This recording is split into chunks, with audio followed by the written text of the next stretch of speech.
And welcome back to 78621 Live. My name is Stacey Osborne, and I am the acting public information officer for the city of Elgin.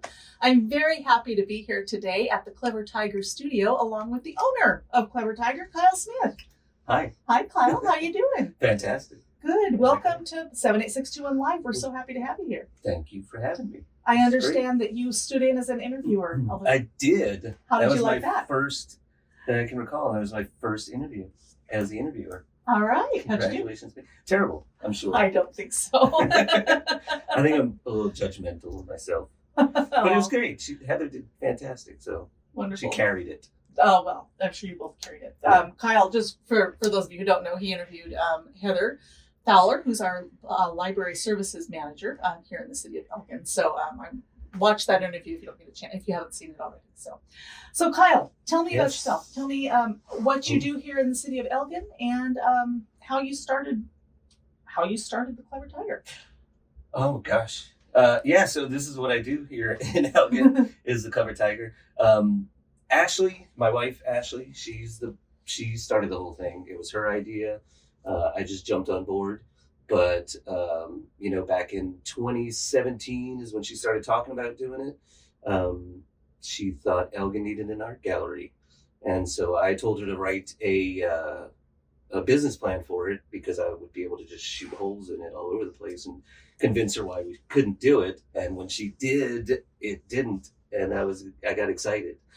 And so in 2018, I couldn't shoot holes in it, So in 2018, June 12th was our grand opening.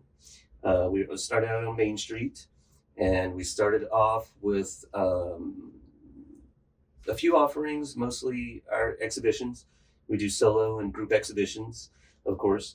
And we started off doing our sip and paint classes. It's a lot like painting with a twist. Our kids classes, kids art classes.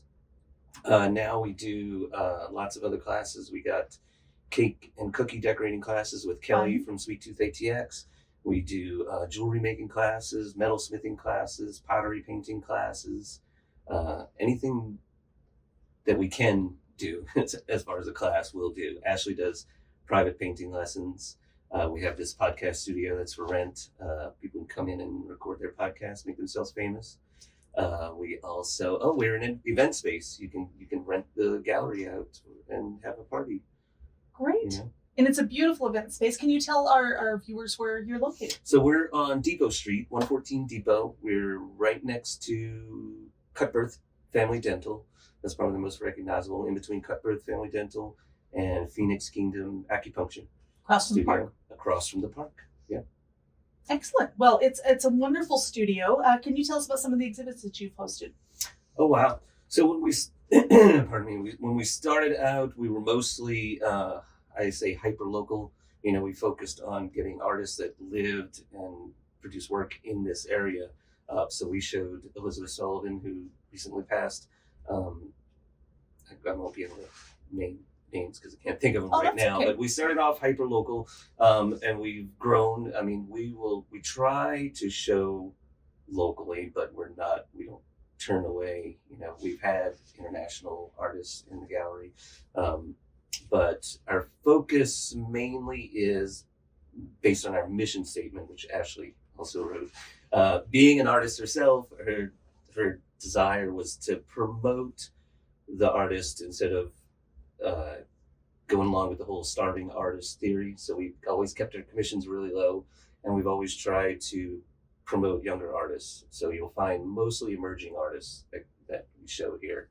So a lot of them, it's their first shows. A lot of them, they don't have a huge following yet, but we're just trying to get people seen, get their art seen, get the names out there. I'm sure that those artists really appreciate having a place to do that. Appreciate them. And are you an artist yourself? No. No. I'm not an artist. Ashley would say otherwise, but I'm not. I like to do woodworking. I do that on the side. And then I run around doing stuff for the gallery. Ashley's now teaching art at the elementary school. So while she's there, I handle this. I do some woodworking and raise our kids.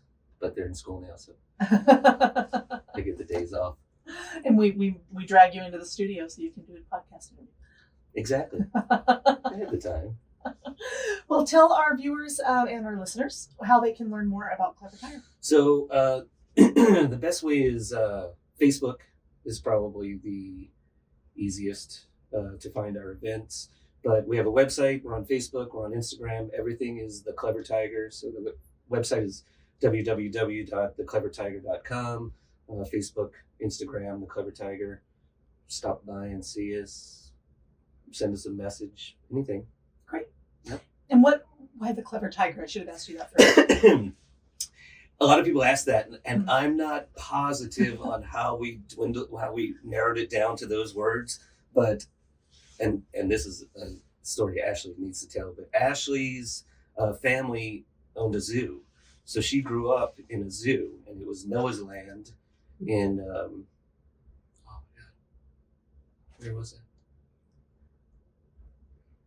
Harwood, Texas, and she's actually been bitten by 2 tigers. Oh my So goodness. she had one incident that she got bit by these 2 tigers. And so the tiger thing, I don't know what, I couldn't tell you the process when we were trying to come up with names, but tiger came out, and then we needed an adjective for tiger. And at the time, Ashley was working on her PhD, and I probably just ran through a bunch of like adjectives that had to do with smart or nerdy or something like that, and we settled on clever, and then the Clever Tiger just sounded right. It's where we are. Well, it is where we are. We're so happy to be here. So there you have it, straight from the tiger's mouth. We're here. Well, again, we've been here at the Clever Tiger on what was the address one more time? 114 Depot. Clever Tiger at 114 Depot Street. Come by here and check out the artwork, and know that this is where we're recording this great podcast. Thanks so much, Kyle, and thanks for all the training. Thank you.